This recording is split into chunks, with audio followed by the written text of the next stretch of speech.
Alright guys, this is the beginning of Unit 3. This is a very short unit, so by the time you blink we'll be finished with this. It usually takes about a week and a half or so to wrap this one up, but the first thing that we talk about in this unit is an introduction to investing, right? So we're talking about investing our own money, so hopefully something you'll be doing in the future is investing all the millions of dollars that y'all have. At least that's my hope for all of you.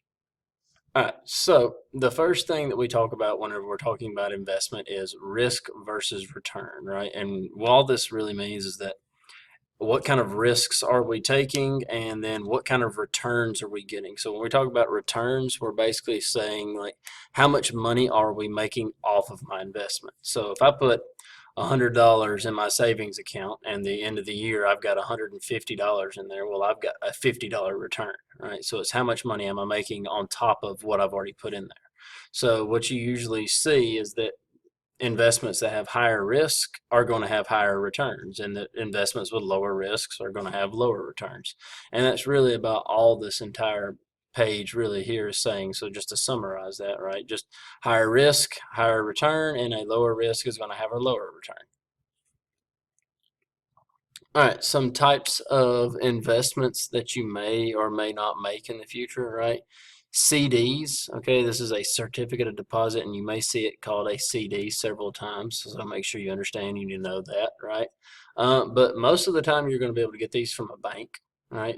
They're usually a little shorter term, right? And they're usually pretty safe. They're probably one of the safest investments you're ever going to make because it's issued by the bank, and because it's very safe, it's very low risk, and it usually has a very low return on it.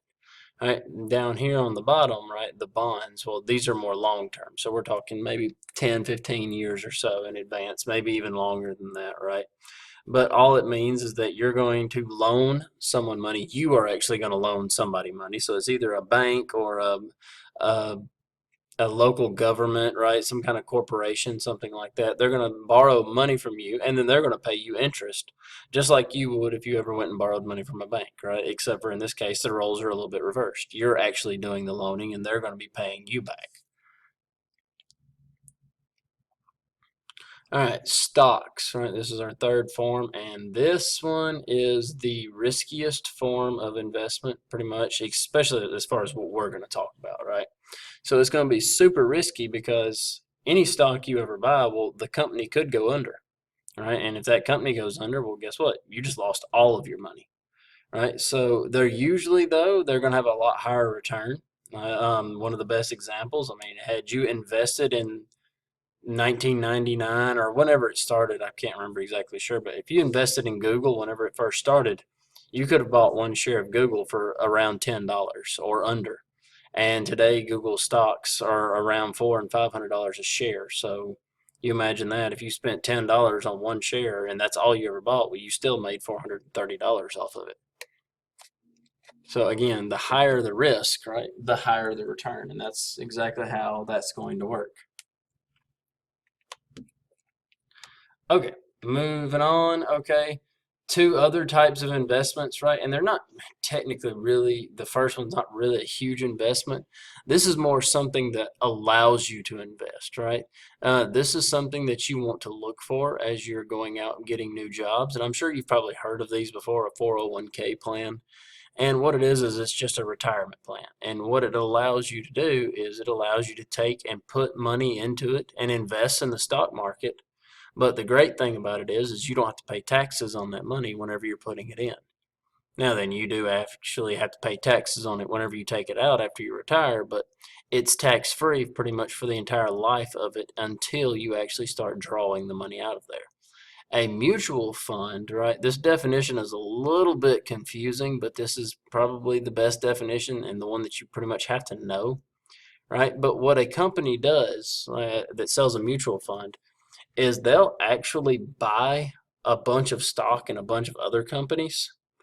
And what they'll do is they'll sell stock just in themselves. And so essentially, if you're buying stock in a mutual fund, well, you're getting a lot of different smaller companies too as well. You're not just getting stock in that one company, you're getting a bunch of different stocks. So really what it is it's pretty much a diversified.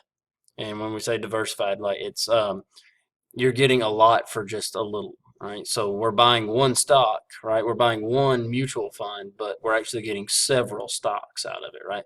And whenever you start investing in the future, you always kind of want to make sure that you never put all your money in one place, right? We always want to keep our money spread out throughout different types of investments. That way we spread our risk out a little bit.